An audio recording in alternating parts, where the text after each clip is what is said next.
The first in America, we're told, Delmonico's in New York has been setting the table for its namesake steak for nearly 2 centuries. The first in America, we're told, to call itself a restaurant. Delmonico's is on one historian's list of spots that have shaped our popular taste.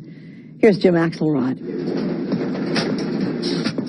It's noon in the kitchen of Delmonico's in Lower Manhattan. Strip medium, filet medium, burger medium. And head chef Billy Oliva has more than just today's lunch rush on his mind. It's challenging. A lot of those famous dishes that were invented here, the lobster Newburgh, chicken a la king. How do we keep people and you know, grandchildren and great-grandchildren of people that used to come here, how do we keep them interested in those dishes? That's my biggest challenge here. Is to take the history and bring it forward. Delmonico's is the nation's first formal restaurant. So in many ways, this kitchen is the birthplace of what's grown into a $780 billion industry. Its influence on our nation's menus is unmistakable. Eggs Benedict, baked Alaska. This is where all the steaks start and finish. And of course, the Delmonico's steak all made their name here. So when people say Delmonico steak, that's this guy. Wet age, boneless, ribeye. Delmonico steak sold all over the country. There's only one place that carries such meaning. It's right here. And this is it. And with a history that dates back to 1837. Look, we're going to Delmonico's for supper. Won't you join us? Lunch at Delmonico's. Join me at Delmonico's on Sunday instead. Delmonico's fingerprints are on more than just our menus. Most presidents, Diamond Jim Brady, Vanderbilt's, Abraham Lincoln ate here. Teddy Roosevelt ate here. That's right.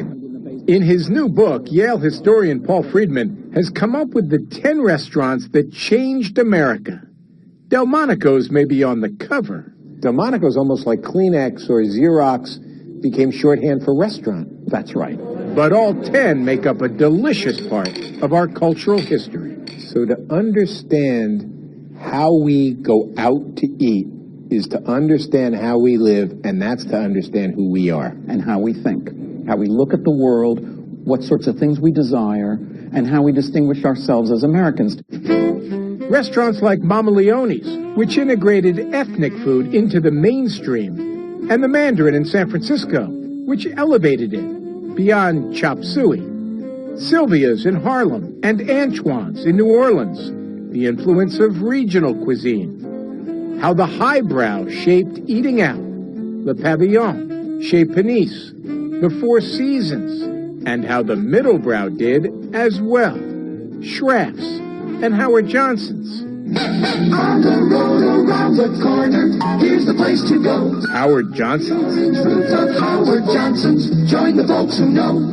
Howard Johnson's is the basis for not only the fast food industry like McDonald's or Burger King, but the fast casual industry like Chili's or Denny's. It's going to be 6 for me. Americans now spend more money on eating out than on buying food to cook at home.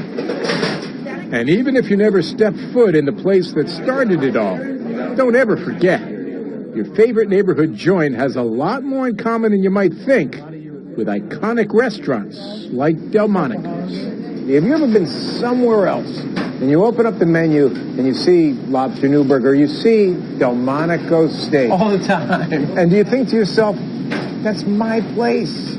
All the time. The last time that happened to me, I was with my mom, and she told the waiter, he works where they invented that. And the waiter looked at her like, what? You know, what are you talking about?